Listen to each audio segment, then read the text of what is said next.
All right, so I was stuck in the woods for 2.5 days. My truck was high centered and I couldn't get out and I didn't have cell service. So this is a video on why you need survival skills. Now, this is not actually woodsmanship specific. It's actually not about surviving in the woods. These are actually general survival skills that I'm going to be talking about in this video because there could be a variety of reasons why you need to survive something. You could be in a fight because somebody approached you and they're attacking you. Maybe they're trying to steal your stuff or harm you in some way. That could be its own survival situation. You could be in a crisis, like a family crisis that's going on. You could be in a financial situation. You lost your job. You ended up homeless. Something happened along the way. You lost more than what you were expecting.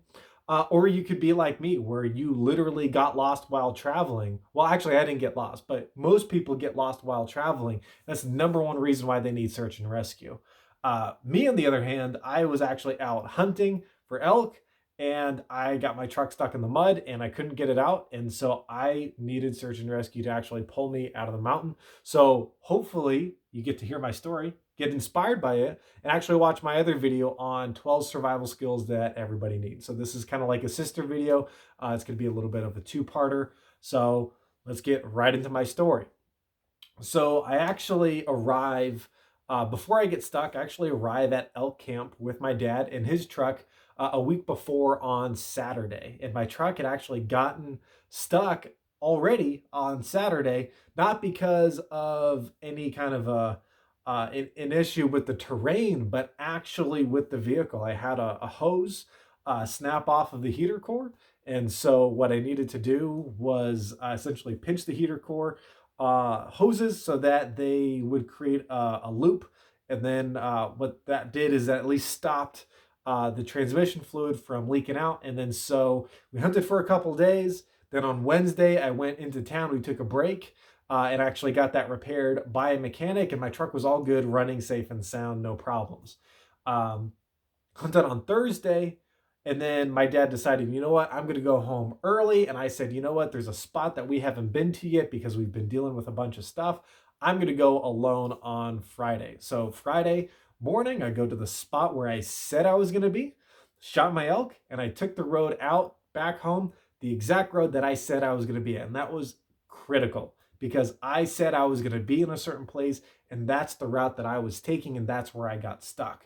So I knew that as soon as my truck got stuck, people were going to be looking for me in that location. So I didn't want to go very far away from it.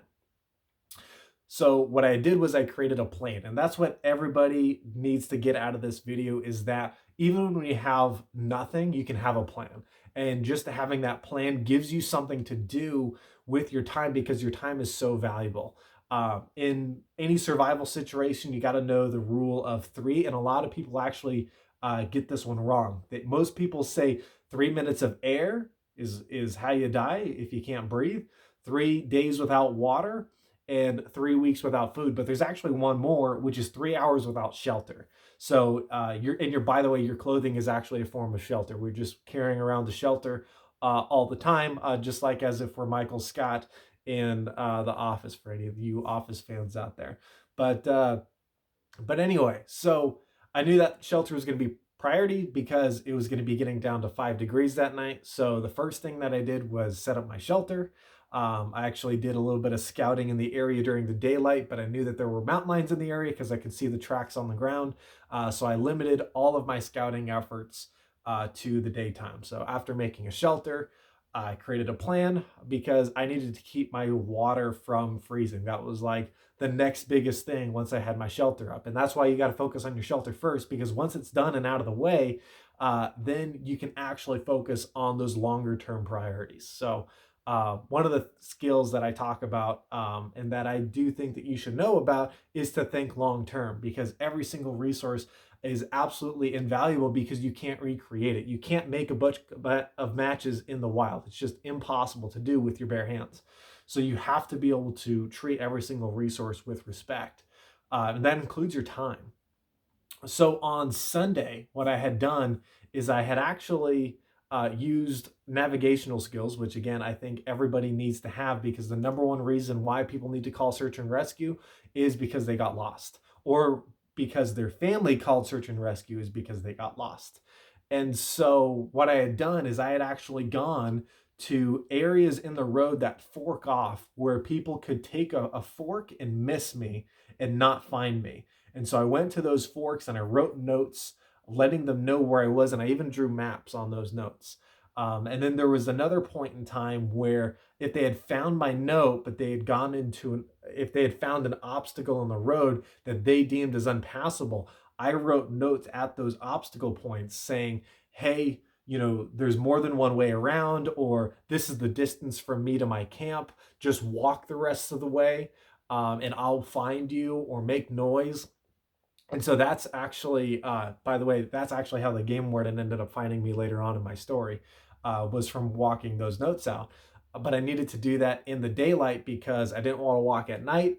That's when predators are most active. I didn't know at the time that this time of year is actually very safe to be in the woods because mountain lions are actually great hunters in the snow and they don't prefer to attack people when there's an abundance of game. So I didn't know that, but I was definitely really worried about the mountain lions, and so I was only walking during daylight, to just keep my safety up, or at least my perceived safety up, because that's important. Um, Sunday night, a lot of my clothes had gotten wet from walking around during the daytime and from my previous hunt on the previous day. And so a lot of that time was spent on just drying out clothes and getting my fire going, and sawing wood, and all that kind of stuff, with my last remaining hours on Sunday. And I knew that Sunday night was my drop dead time. I knew that my family would start worrying about me, which sucked because that was probably the worst part, in knowing that, you know what, I failed at getting out on time in order to stop from my family from worrying. So at that point in time, you kind of just have to let it go. And you know what? Whatever happens is going to happen. People are going to find me, and they're going to be, they're going to be worried, but they're going to find me, right? So Sunday night, I dry out a lot of my stuff and I get some good systems in place. And then Monday, I'm not planning on being found quite yet because I knew that search and rescue would probably have to take a day to organize themselves. So I was planning on being found on Tuesday, but I was still worried about the long term. Like, what if they didn't find me on Tuesday? So all day Monday was spent preparing an effective system for my water. So I spent all day trying to melt a hole through the river that was nearby my camp.